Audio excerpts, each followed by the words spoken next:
The passage is long, empty, and more claustrophobic than the bunkers. Metal pipes run the length of the ceiling, snaking down the walls to disappear into the floor. Steam drifts back and forth at a lazy pace, blown around by the air from separate vents, never quite able to escape the middle ground between them, like the fog that fills the gray. "You want me to go in there?" I ask. "You have to turn sideways and scoot through, but it gets wider inside." Tobin shoulders past me and slips into the passage, turning a circle with his uninjured arm out wide. "I'll pass," I say. "I've used this tunnel since I was so small, Dad had to carry me." "But it's dark." "Give me 5 minutes. If you're still scared after that, I'll bring you straight back." He reaches for a flashlight propped on the floor beside the opening and turns it on. "Trust me." A very real, very loud part of me wants to say no, turn around and run screaming. It tells me I was too late treating his shoulder, and this is how the madness starts. A normal person who looks and sounds like himself, who acts like himself, but gets the urge to walk into the darkness and never come back, luring friends and family because the Fade have his mind. However, that part of me disagrees with a tiny voice, growing stronger as I watch Tobin with his hopeful look, biting his lip, stretching his hand out for me to take. Slowly, I edge my hand toward his, closing my eyes as he wraps his fingers around it and tugs. Once I've cleared the door, I look back and forth between the tunnel and Tobin's apartment. The flashlight's beam turns the passage an eerie brownish green, casting shadows at sharp angles.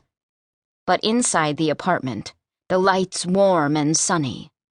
It dims behind us as we walk, until all that remains is the thin streak from the flashlight and the dull blue glow from our alarm bracelets. I try to get a look at Tobin's eyes, to see if they've taken on that metal shine like the Fade that attacked us in the hall. But his face is hidden in shadow. Just like his hands, and my hands, and our feet, and everything else that exists outside the beam. "Almost there," Tobin says, as though he can feel my nerves choking me. "Step up." At the other end of that command lies an open space with 3 more tunnels branching from it. An almost useless bulb hangs above us, dimmer than the flashlight. There could be 1,000 Fade in here, and I'd never know. "Hospital," he says, slashing the flashlight toward the tunnel on the left.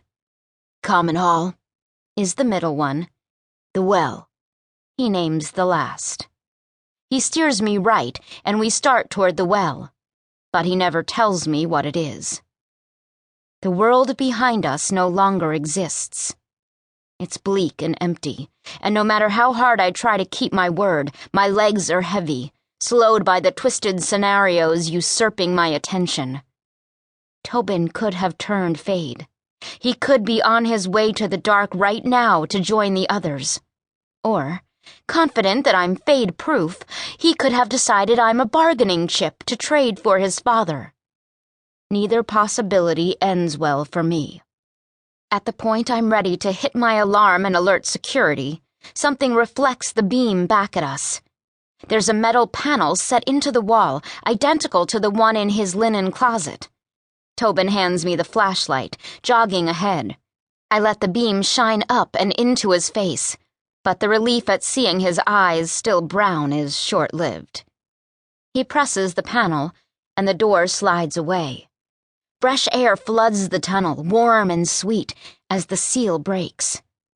It's a door to the outside, out where they are. How could I have been so stupid? No one is this at ease without light. Not after a red wall.